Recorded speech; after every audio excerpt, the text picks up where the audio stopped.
Hello and welcome to the All About Pigeons podcast. We have a very special episode for you today, so stick around.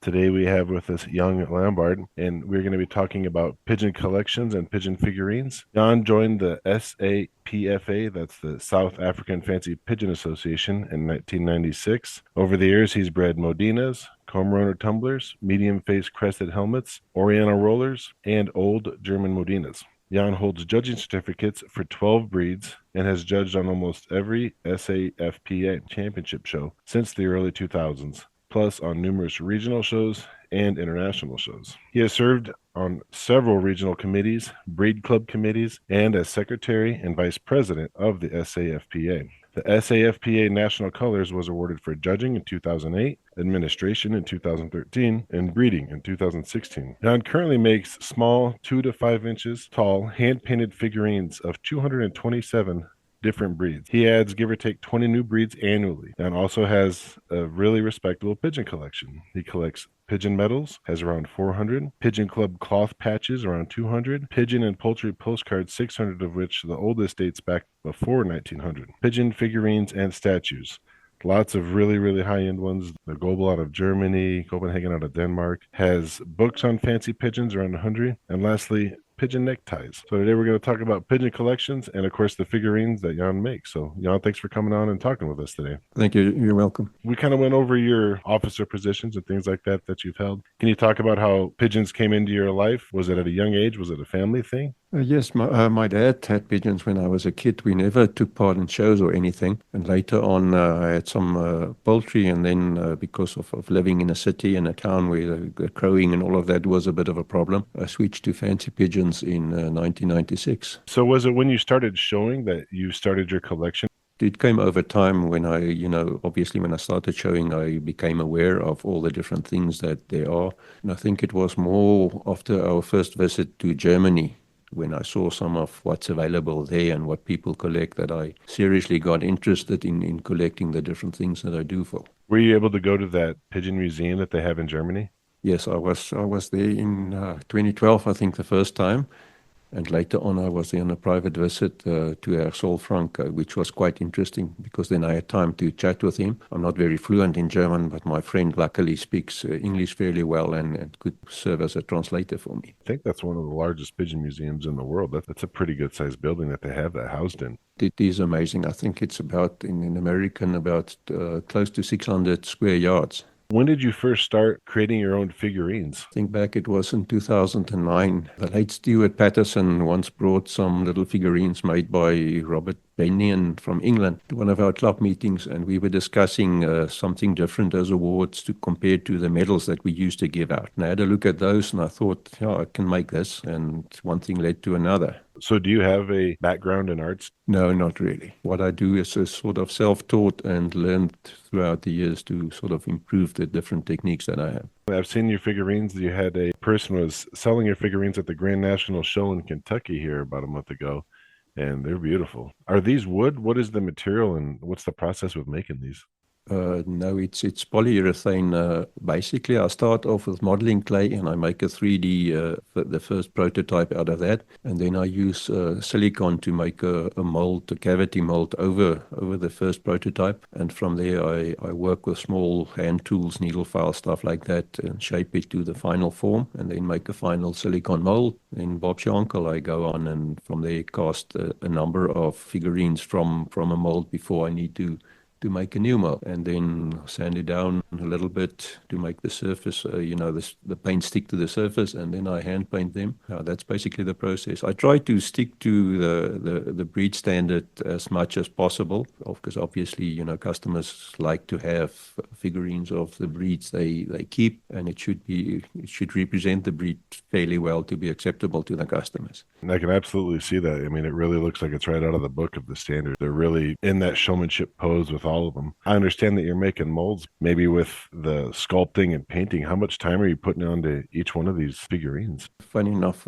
Philip, it's a question I often get, and I never measured the time because, if I cast figurines, I cast a lot, then I prepare them for painting, and then if I paint, let's for instance say blue bar, which then I try to paint a lot of different ones, different breeds. because I mix the paint myself from the 5 basic colors. Once I have the right shade, for instance, for the wings, then I paint a lot of windshields of different breeds.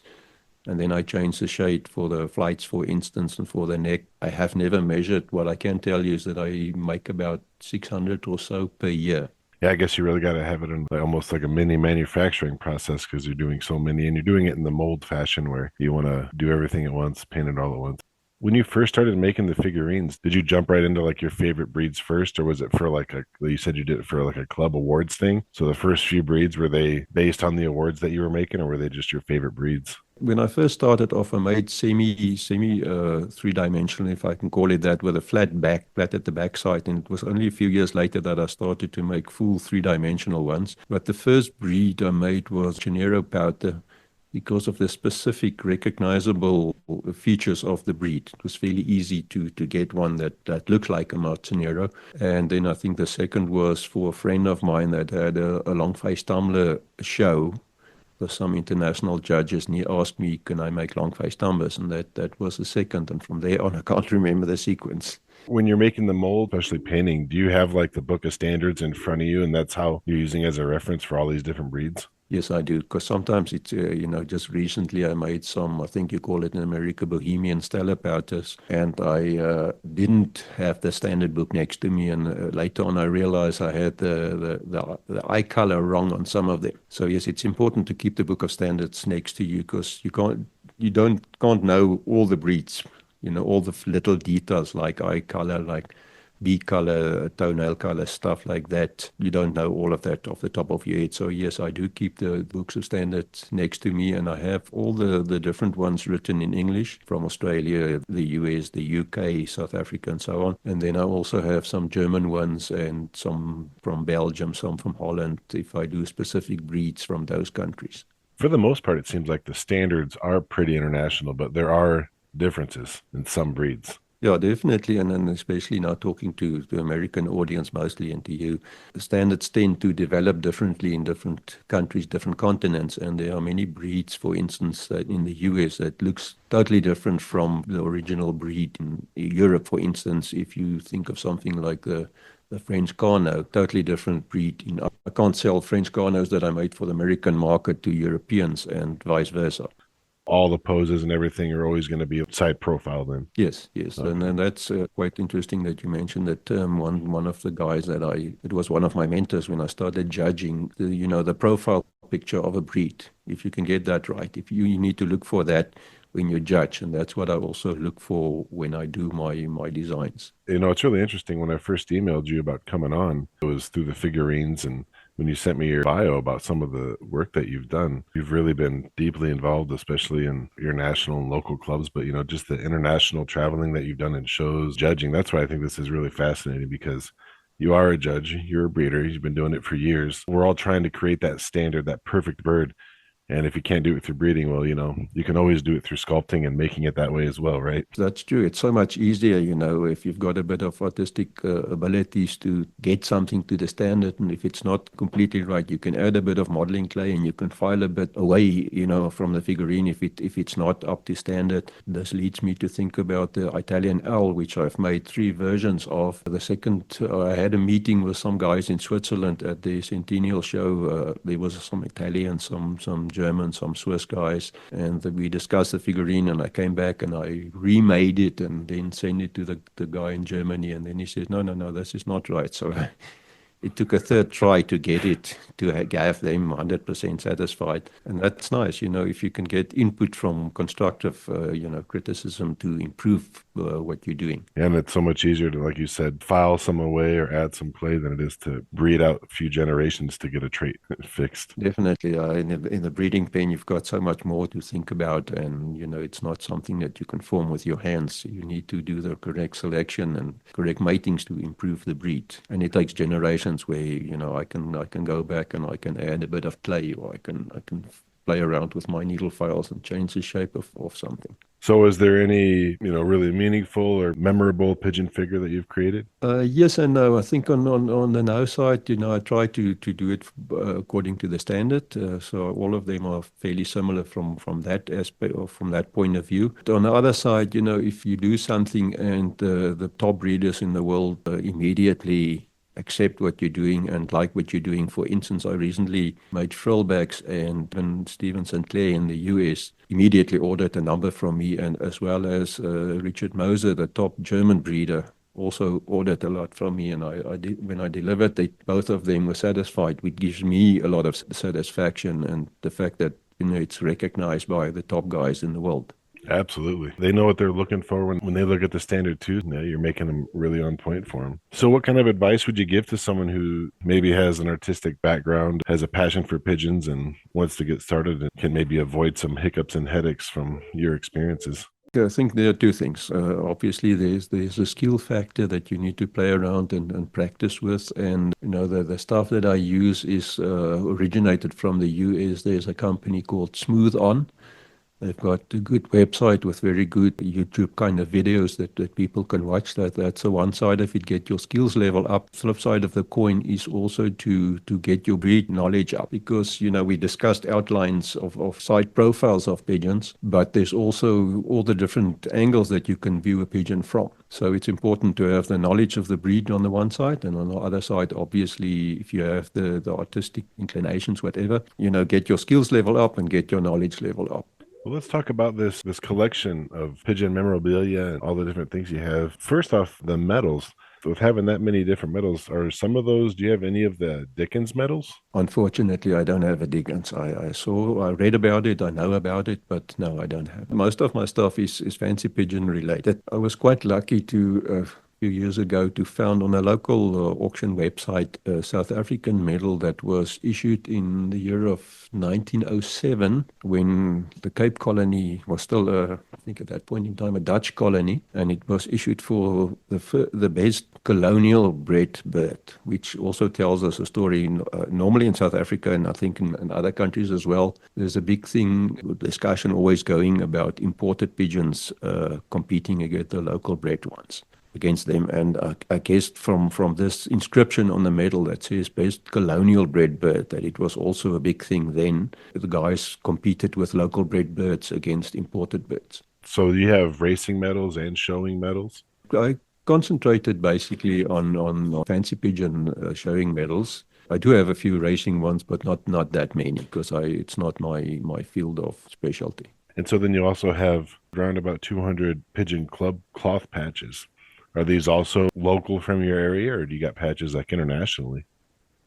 No, I've got quite a selection of international patches. I was fortunate to visit the US on 3 occasions for big shows. I was at the National, and then at the National Youngbird Show, and also what was the other one, the Pigeons on the Prairie Show in Des Moines. And obviously I've been to Europe quite a few times, and Australia as well. So it's from there, and then I traded patches with other guys. I recently got a few from Saudi, which is still in Europe, but from a friend there that sent it to my friend in Europe. So with this kind of a collection, do you have like a room dedicated where everything is located? Yes, I do, and I'm slowly getting there and displaying everything. It's not fully rigged at this point in time to display everything. A lot is still in drawers and boxes and so. But I'm busy over time to put up a little display of it in this room, and hopefully it will become a miniature version of the Pigeon Museum in Nuremberg. Yeah, you definitely have enough to have a start of a museum going on. So you have the postcards. I love the pigeon postcards, and you have the ones that go even before 1900. I've not seen those. I've seen some early 1900 ones, but nothing before 1900. But yeah, that'd be difficult to display 600. You would need a lot of cases and a lot of wall space. Yeah, no, I won't display that. As you say, it will need a lot of space. Those are all just in folders. Are some of them actually like stamped and got writing on them, or are they all blanks? Yeah, some of them are used ones with writing on them. I think the most interesting one there is from an English short-faced tumbler, but it is dated was for show in somewhere in France, I think in Paris. I'm not too sure about the city, but it's definitely in France. And the date on there was 1945. And it's quite curious to realize that they had a show shortly after the end of World War II. Right. I think it's a avicultura. It was an avicultura show. I can't remember the date now, but it's specifically dated and stamped for for that particular show. As someone who makes pigeon figurines, you also have a pretty respectable collection of the figurines and statues. The Germany, Denmark, Barry Shepherd, Australia, you have some really high-end ones there. And I guess this question kind of would apply to all the different collections. How is it that you've come across all these different collections? They're not just one thing. You got postcards, statues, patches, medals. Where has been some of the places where you've collected these items from? Philip, mostly from visits to other countries. If I think about Des Moines when we were there was a lady whose husband passed on, and I got some a very interesting figurine from her, and some books. It was an Oriental frill figurine. Can't remember the name of the guy now, but he was quite well known in the fancy in the US for Oriental frills, things like that. When I was in Australia, for instance, I got some nice ones there from my friend Brad Turner, who's the secretary of the Australian National Pigeon Association. Not too long ago, my son lives in Denmark. I saw on a Danish auction site a very, very nice Royal Copenhagen figurine, and it was advertised for about a quarter of its value.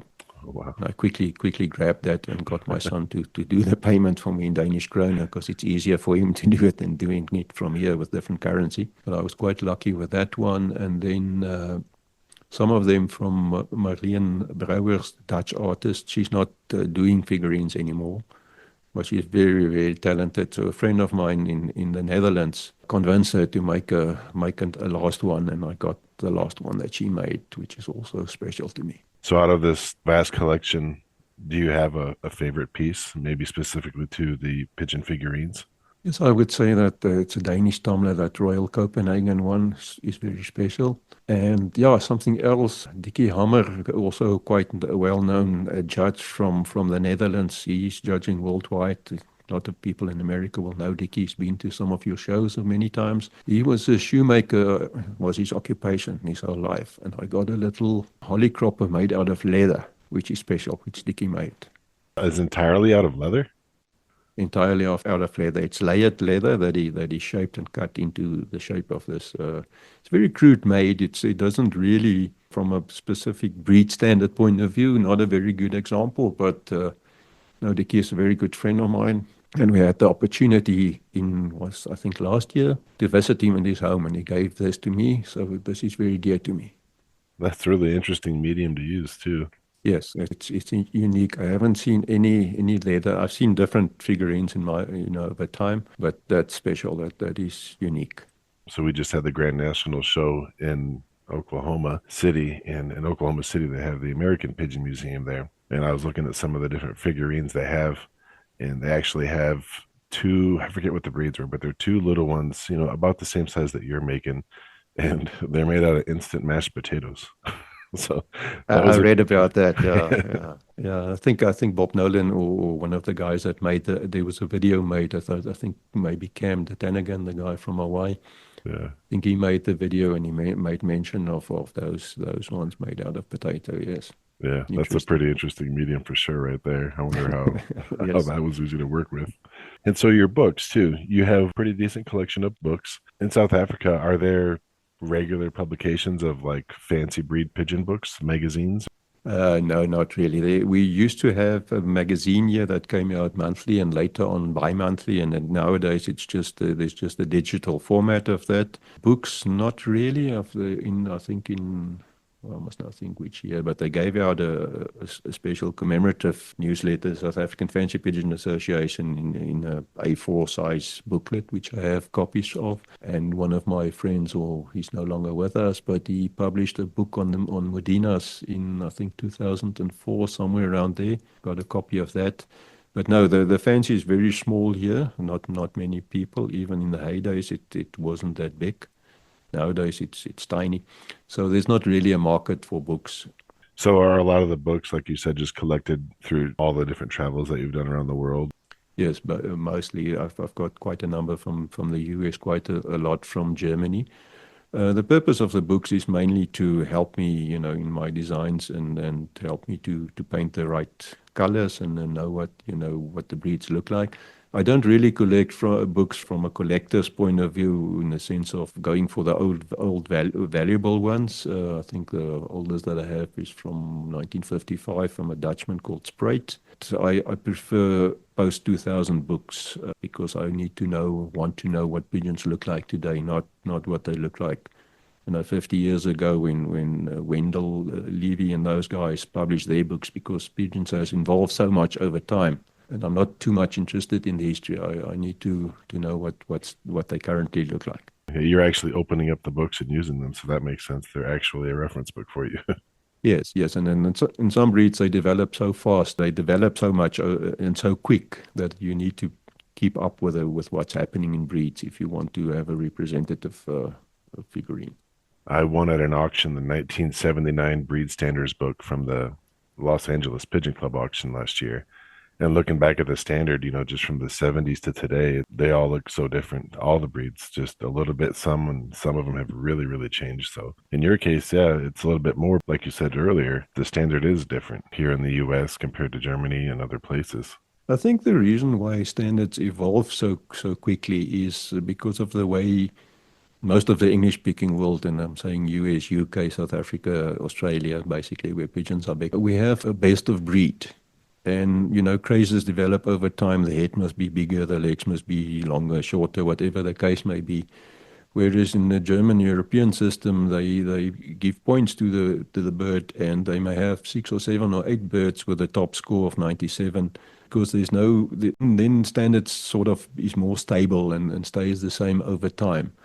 But if you have a system where you have a winner, where you need to award a winner in a breed, these crazes, get into standards, and then you need to change the standard over time based on what tickles people's fancy. That's a really interesting point. Yeah, just a different style of judging. The European using just the numbers based on the standard always, and then taking it to that next level of, oh, it's the beak on this one that's really outstanding. And so then everybody wants to do that, or whatever the trait that they all kind of circle around.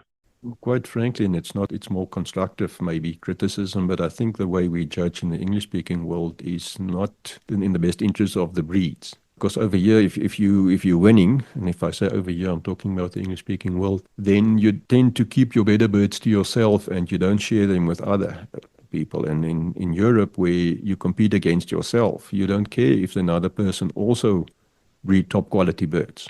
And I think that's the main reason, if I may say so, that quality of pigeons are much higher in Europe than over here, because people don't mind sharing good birds because they don't create competition for themselves.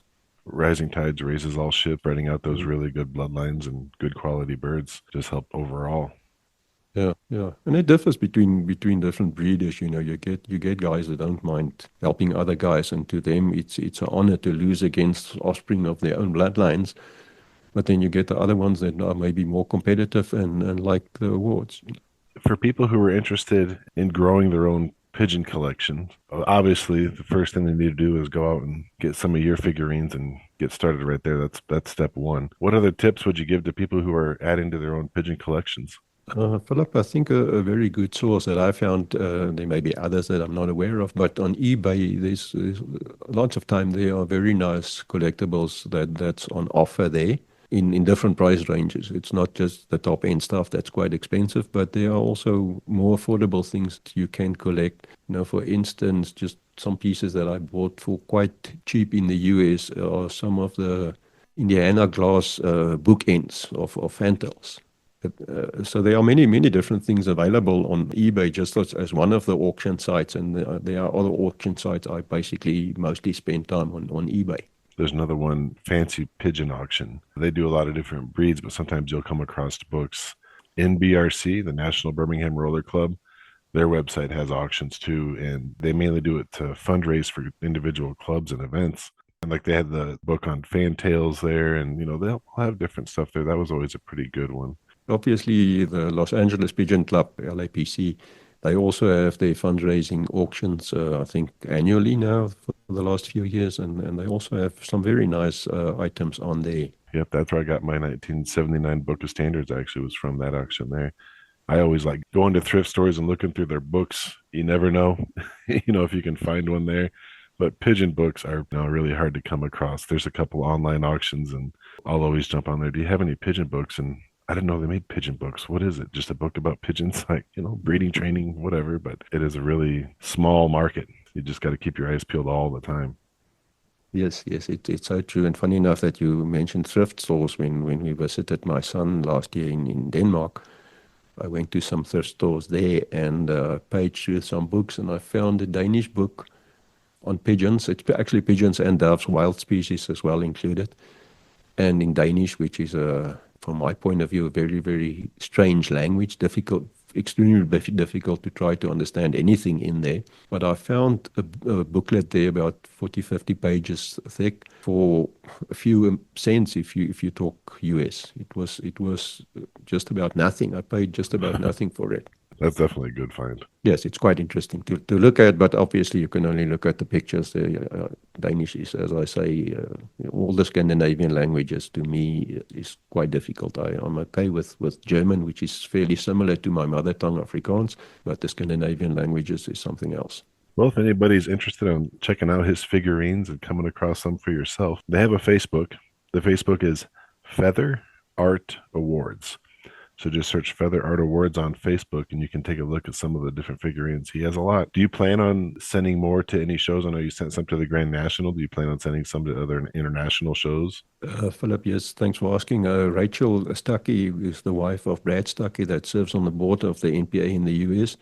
She's my agent in the US, and I annually send figurines over to her.